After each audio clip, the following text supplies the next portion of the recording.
झोप आता गुपगुमान. आणि हो, तुझ्या माहेरून आबांना फोन आला होता. तात्यांचा फोन कशाबद्दल? तुझ्या भावाच्या बाळाचा पहिला वाढदिवस आहे म्हण. खास आमंत्रण आहे. उद्या लवकरच निघावं लागणार आपल्याला. बाळाचा वाढदिवस?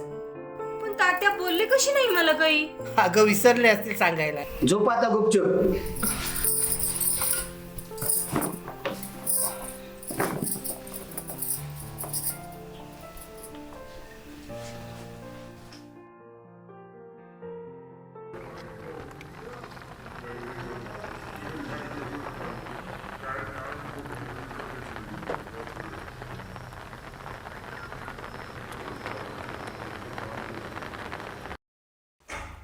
अहो चला की पटकन. किती वेळ लावताय आवरायला? तुम्हा बायकांचं असंच असतं. अरे अरे अहो किती काय करताय? लांबचा पल्ला आहे म्हणून म्हणतोय. बर बर.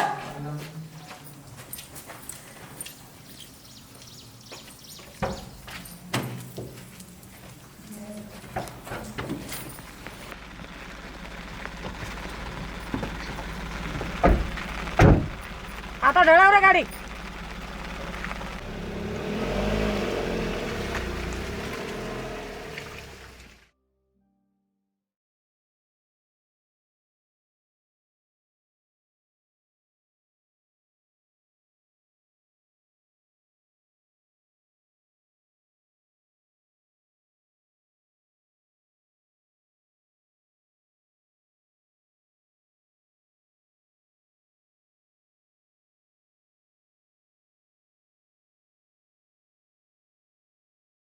अगे ऐकलंस का? अहो आले आले. अरे भाऊ, हा बोला दादा. ये ये. काय बोलता? अगं पाटलांकडचा फोन आला होता. ते निघाले, येतीलच इतक्यात. बरं बरं मी घेते आवरायला. भाऊ हा. तू पण बाकीची तयारी करायला घे. हो. हा?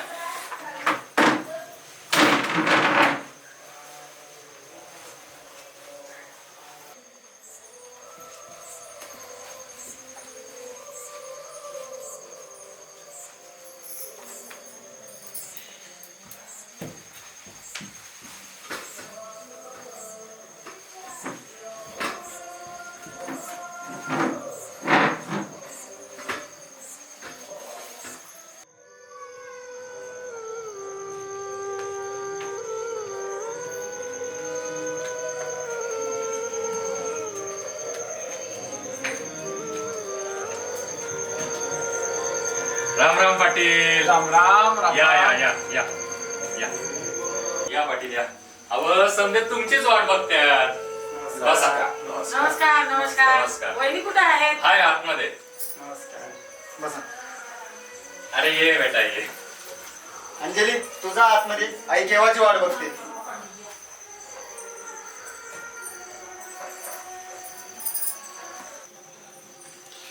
ओले वाले शोनो और बापले का बर्थडे. आहा आले वा बाबूचे बर्थडे आज.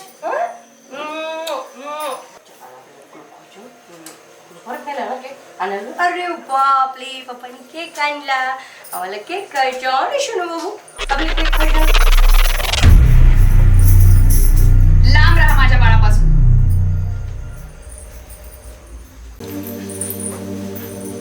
हिला कोणी बोलवलं इथं? माझ्या बाळाला नजर लावायला आली होय? वानझोटी कुठली?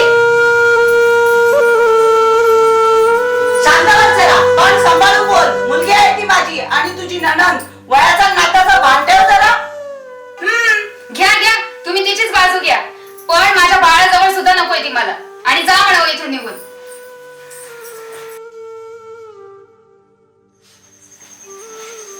अगं अंजली तुला नको राग येऊ देऊ. तुला तर माहिती आहे ना तिचा स्वभाव. नाही आहे. मला आता इथे जरा वेळही थांबायचं नाहीये. याच कारणामुळे मी येणं टाळते इथे. अगं जरा थांब. माझं ऐकून तर घे. अशी अचानक कुठे निघाली? चला निघूया. तात्या येतो आम्ही. अगं काय झालंय?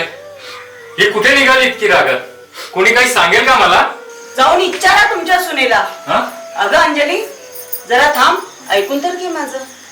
जावई बापू तुम्ही तरी समजावून सांगा. ताई थांब, जाऊ नकोस. इतकं सगळ्यांसमोर रागानं जाणं योग्य दिसत नाही तुला. आणि मला वाजवटी बोलणं योग्य वाटतं का? आणि तेही इतक्या बायकांसमोर मला समजावून सांगण्यापेक्षा तुझ्या बायकोला समजावून सांग. चला तात्या, येतो आम्ही. अगं ताई, येते दादा. ए अंजली अगं अंजली. अंजली अंजली आई,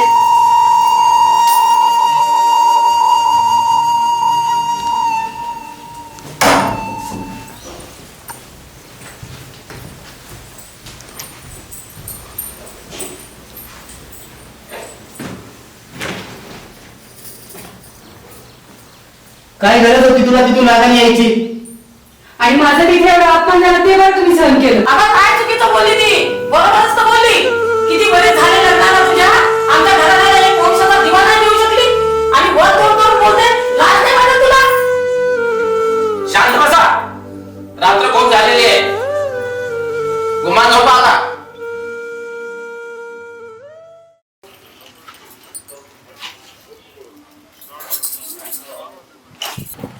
अगं या शिकलेल्या लोकांना त्यांचं शिक्षण कुठून कुठे घेऊन गेलं तेच कळत नाही बघ.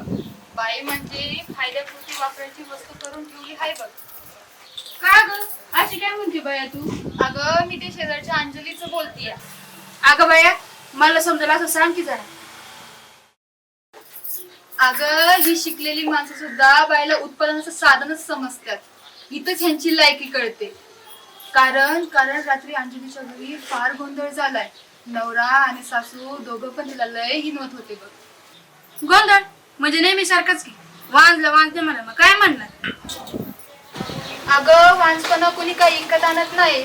आणि वांज असली तरी तिला म्हणणं नाही का ग? तिला पण माणूस म्हणून बघा की.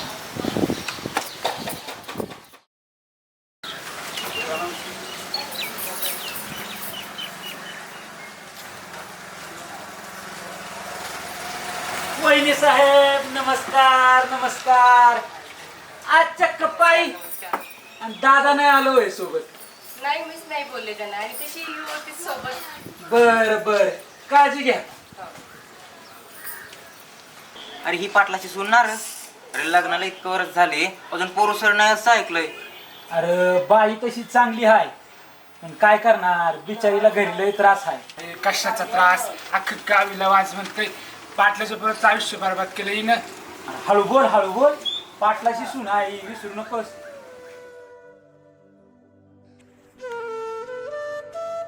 काकी तू ऐकलं तो पोरगा काय बोलला ते? हो ग ऐकलं मी. तू नको लक्ष देऊ त्यांच्याकडे. तू त्यांना काही बोलली का नाही? अगं आता तूच सांग मी कोणाचं तोंड दाबणार आहे? आणि ह्या सगळ्याची सुरुवात नाहीतरी माझ्या घरापासूनच झाली. जाऊ दे तू अजून लहान आहेस बेटा. तू नको लक्ष देऊ या सगळीकडे. चल. काकी हा घे तुझा फोन. मी निघते आता. हो चालेल. व्यवस्थित जा बेटा. हो.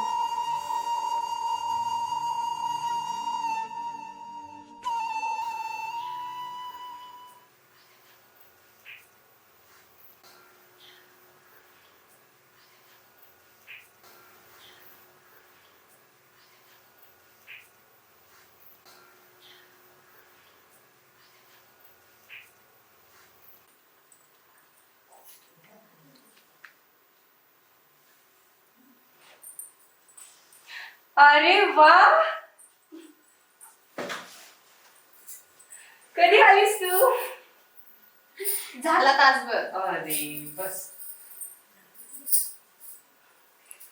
अगं किती दिवसांनी आलीस तू आणि आज आली होय तुला माझी आठवण. मला वाटलं तू पण मला विसरलीस. नाही ग अंजली तसं काही नाही. बरं ते सोड. तू कशी आहेस? आणि हो काय गुड न्यूज वगैरे आहे की नाही? आणि तुला बोलले होते ना देवाच्या दर्शनाला जाऊन या. गेला होता की नाही तुम्ही? अगं हो हो एखादा मग किती प्रश्न विचारशील. बरं बाबा बोला. नाही ग तसं गुड न्यूज वगैरे तर काही नाही. पण तसंच जर काही असेल ना तर सगळ्यात अगोदर तुलाच फोन करेल. मला बघूया राहतंय का लक्षात. अगं हो ग एक तर तूच आहेस ना जी मला समजून घेते. माझं दुःख त्रास आणि धीर द्यायचं काम तर तूच करतेस ना. बरं दवाखाना चालू असू दे आणि प्रार्थनाही कर देवाकडे. आणि मीही करते प्रार्थना तुझ्यासाठी. हो ग करते सर्व. बरं नको करू जास्त विचार. निघेल काहीतरी मार्ग. हो अगं चल मी तुला काहीतरी छान पैकी नाश्त्याला बनवते. नको ग बस. नाही नाही, चल आता आपण दोघी जणी मस्त अगं बस ना. अगं चल.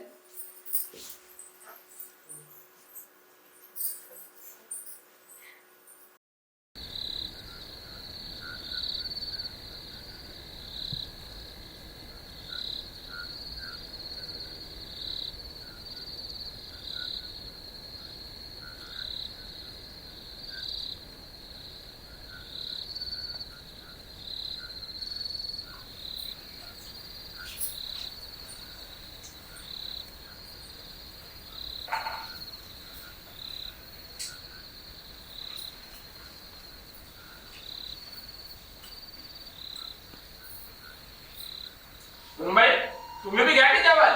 कशाला मग जेवण कोण आणणार सगळ्यांना?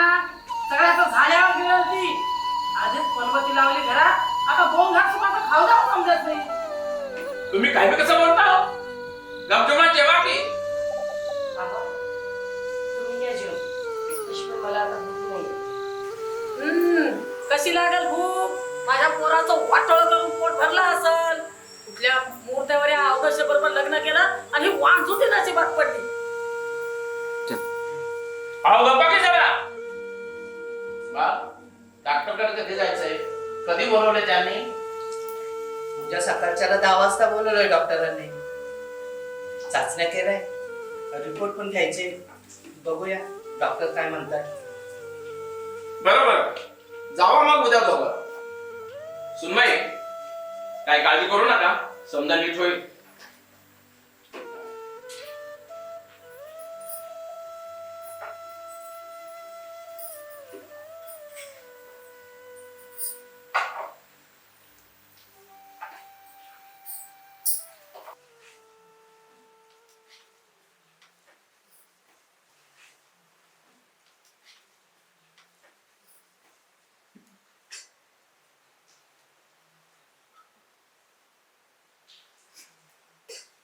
अंजली, डॉक्टरांनी दिल्या गोळ्या खाल्ल्या तू? आधी जेवण केलं का हे तरी विचारा. तुला भूक लागते होय? माझं तर माहित नाही, पण तुम्हाला यावेळेस कशाची भूक लागते हे चांगलं माहितीये मला. जास्त पुढचं बोलू नका, झोप गुपचूप. अहो ऐका ना, घरातले खूप विचित्र बोलतात हो मला माझ्या वांजपणाबद्दल, आणि दिवसभर मलाही खूप अवघडल्यासारखं होतं. काय चुकीचं बोलताय ते? तुझ्यामुळे त्यांना लोकांचं ऐकावं लागतं. त्यांच्या डोक्याला किती टेन्शन आहे हे तुला बी नाही कळायचं. आणि मला काय वाटतं त्याचं काय? तुला काय वाटायचं? आम्हाला त्रास देऊन तुला आनंद मिळत असेल. अहो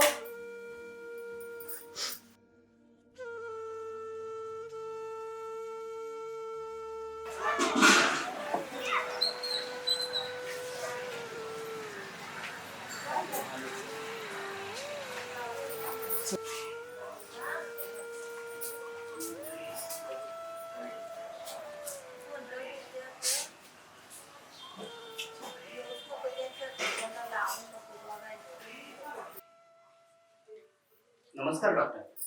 mister and Mrs Patil, please welcome. बसा. मिस्टर पाटील, अंजलीचे रिपोर्ट्स आलेले. मला तर त्यामध्ये काही त्रुटी दिसत नाही. मी असं म्हणेन तुम्ही एकदा स्वतःच्या चाचण्या करून घ्या, म्हणजे आपल्याला पुढील मार्ग मिळेल. म्हणजे डॉक्टर तुम्हाला नेमकं म्हणायचंय काय? हे बघा, ही आहे स्त्रीच्या शरीराची रचना आणि ही आहे पुरुषाच्या शरीराची.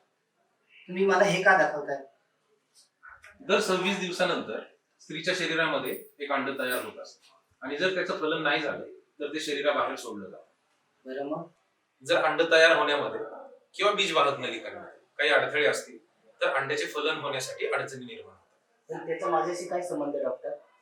नाही, त्याचा तुमच्याशी काही संबंध नाही, पण त्यामध्ये अंजलीचा पण काहीच दोष नाही. मला असं वाटतं की त्यासाठी तुम्ही एकदा स्वतःच्या चाचण्या कराव्यात, म्हणजे आपल्याला पुढचा मार्ग मिळेल. नाही डॉक्टर, आम्हाला अजून कुठल्याही चाचण्या करायची गरज वाटत नाही.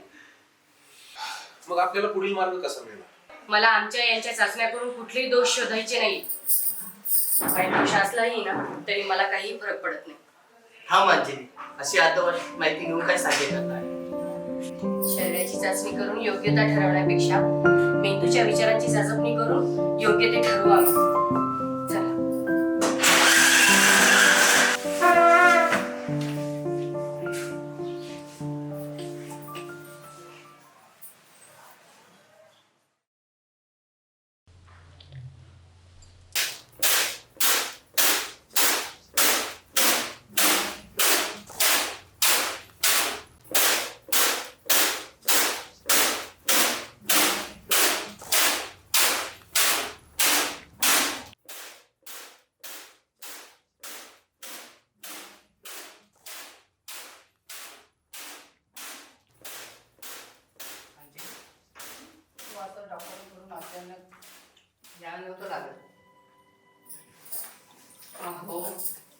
चाचणीचे रिपोर्ट काहीही असो, त्याने मला काही फरक पडत नाही.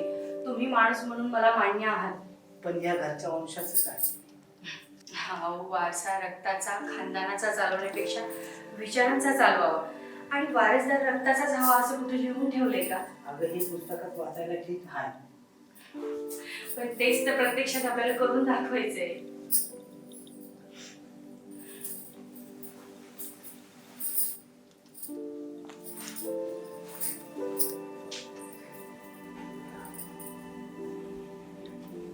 आई थांबा, आम्ही दोघांनी बोलतो ते घ्यायचं ठरवलंय. म्हणजे मी म्हणाले होते तसंच झालं ना? निघाली नाही म्हणत होती. मला वाटलंच होतं ही काय आपल्या घराचा वंश वाढू द्यायची नाही. अगं आई तसं नाही, पण बघा कसा मुठीत ठेवलाय नवरा, तिच्या तालावर चालतो, बोलतोय कसा तोंड वरती करून. मूल दत्तक घेणार म्हणे. हं? अंजली, तुमचा दोघांचा विचार पक्का आहे ना मूल दत्तक घ्यायला? हो. बरं ठीक आहे, तुम्ही तेच करा आणि तयारीला लागा. बाळ चिंता करू नको, मी सांगेन तुझी आई.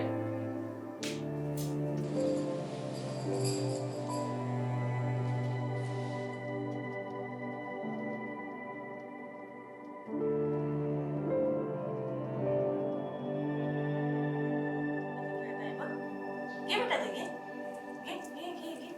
हे बघ हे बघ हे बघ किती सुंदर बैल आहे ते. बघ हे बघ, हो मारामारी खेळताय. बघ बघ बघ बघ बघ मला, बघ बघ बघ कसे मारामारी खेळताय. बघ बघ. घे घे घे घे बेटा घे.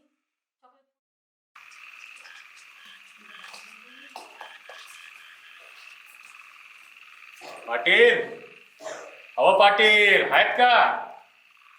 या या या होय होय, या या या हो बसा. सुनबाई, सुनबाई, पाहिलं का कोण आलंय?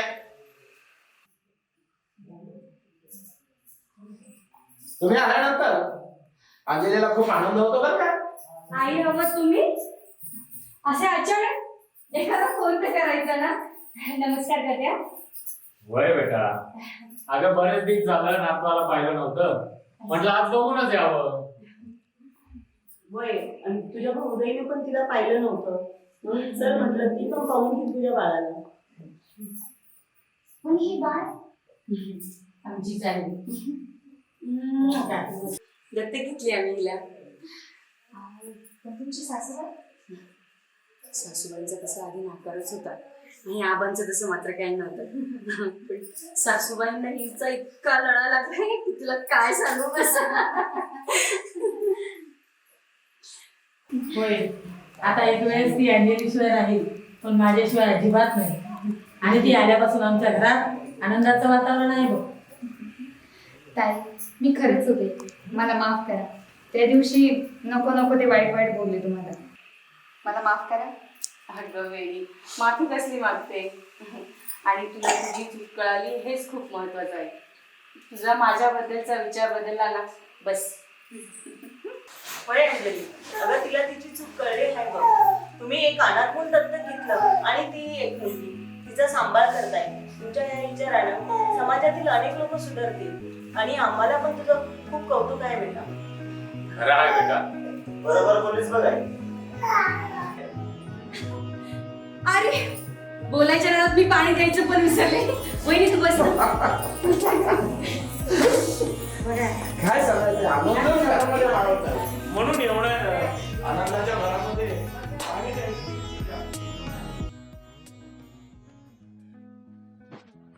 माणसांनो, आयुष्याला अजून पण नीट समजून घ्या.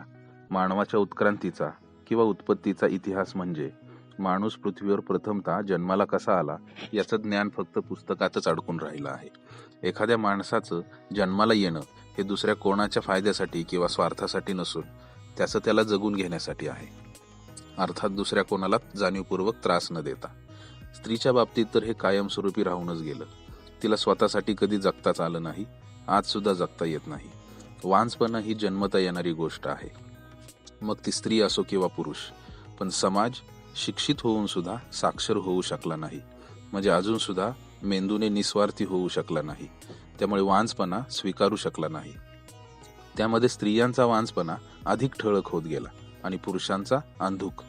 पण जेव्हा मेंदूच माणसाच्या माणूसपणाचे असे निरर्थक निकष लावतो, तेव्हा खरा प्रश्न पडतो, वांज नक्की कोण, माणूस की माणसाचा मेंदू? ज्या मेंदूला माणसाचा वांजपणा स्वीकारता आला नाही, म्हणजे योग्य ते विचार जन्माला घालता आले नाहीत, तो मेंदूच खऱ्या अर्थाने वांज म्हणावा.